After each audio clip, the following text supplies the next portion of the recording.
C'est le gouvernement qui devrait écrire pour dire que M. Malick Ndiaye n'est plus membre du gouvernement dans un communiqué officiel. Mais on ne peut pas venir ici, dans cette salle, pour nous dire que j'ai démissionné, lu par le président du groupe, avant que cela ne soit lu par le président de la République. Je pense qu'il y a un problème de procédure et je demande la suspension de la séance pour qu'on puisse régler ce problème.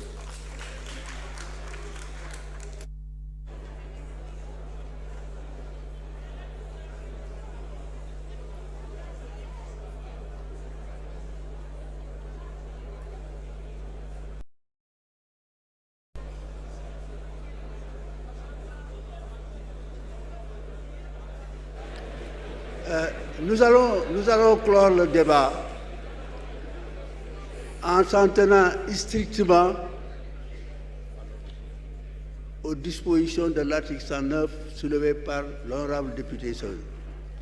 Mais la procédure de démission, de remise de démission, d'acceptation de démission, etc., moi je pense qu'on n'en est pas à ce niveau. Nous allons donc continuer la procédure d'élection du candidat à la présidence de l'Assemblée nationale proposé par le groupe parlementaire Pastef les Patriotes en la personne de Malick Ndiaye.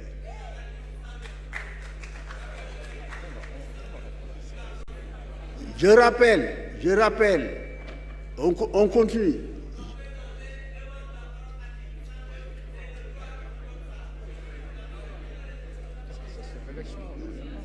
On va élire le président.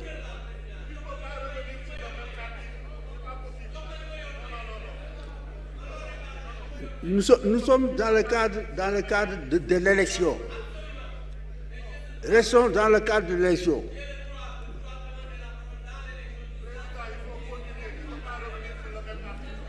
Mais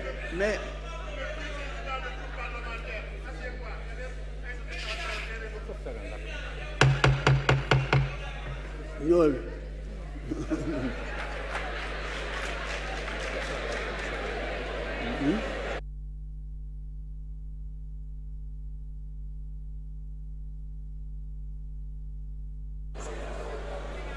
Merci monsieur le président maa ngi lay sant bu baax monsieur le président ci sagesse bi ndax lii rek la ñuy xaar ci yow parce que ñun ñëpp ñoo bokk ndey ak baay waaye président léegi toujours ci article 109 bi li ñu ci wax maanaam membre gouvernement mënul nekk député suñu collègue bi wax léegi nee na gisaguñu acceptation démission wala gouvernement boo xam ne wax na communiqué ndax ñun kayit gi ñu liir xooluñu ko gisuñu ko xamuñu lu ñu ko bindee beneen bi mooy monsieur le président tout à l'heure toujours dama lay citer yow yaa wax ne jot nañ démission président Macky Sall jot nañ démission président premier ministre Ousmane Sonko suspension ba tey lu ngeen bëgg rek ma wax leen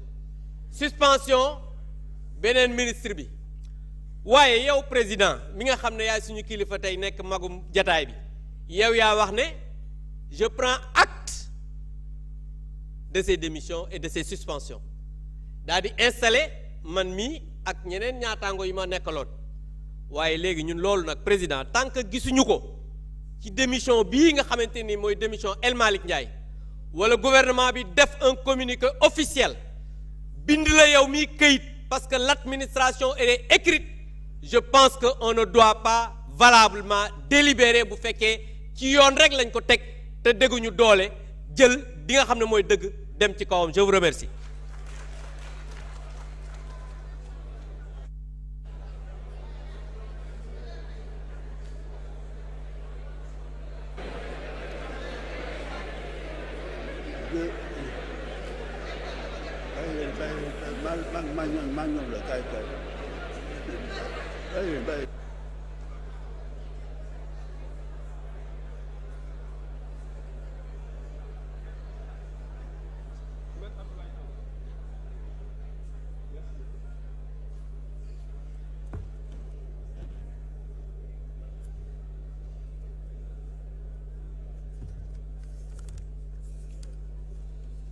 Monsieur le Président, je vous remercie. Monsieur le Président, je tiens à rappeler...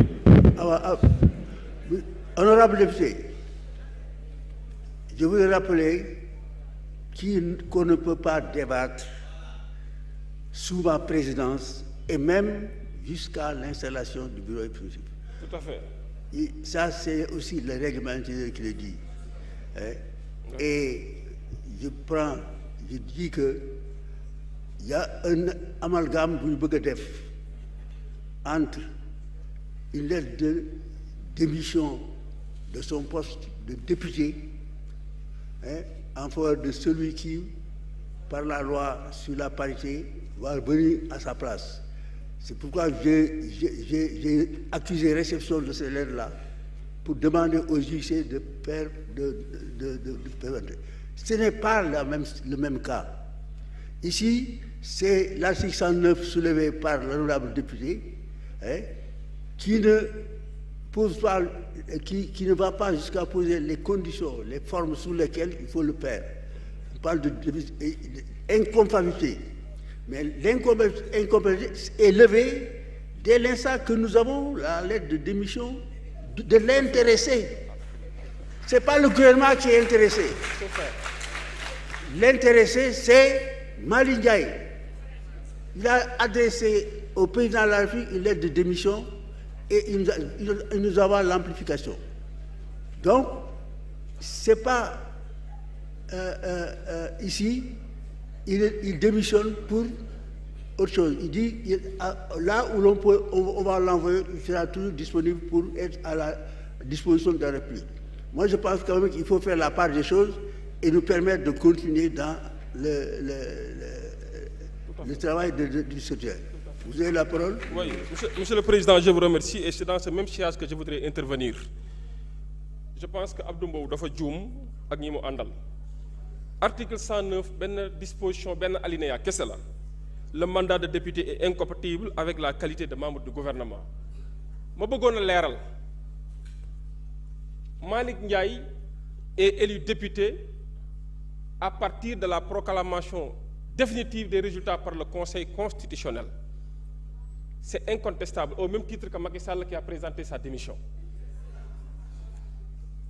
Monsieur Malick Ndiaye vient par le canal du président du groupe parlementaire présenter sa lettre de démission. Non seulement le président a fait lecture de cette démission, mais la parole officielle incarnée par le président de séance à raison de son âge vient de confirmer que cette démission existe. Est-ce que vous avez vu un communiqué de l'Assemblée nationale qui a donné acte au président Macky Sall de sa démission? Et pourtant, vous qui prenez la parole, vous parlez en tant que suppléant.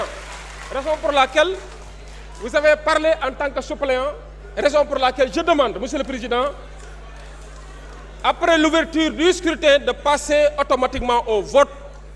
Je vous remercie.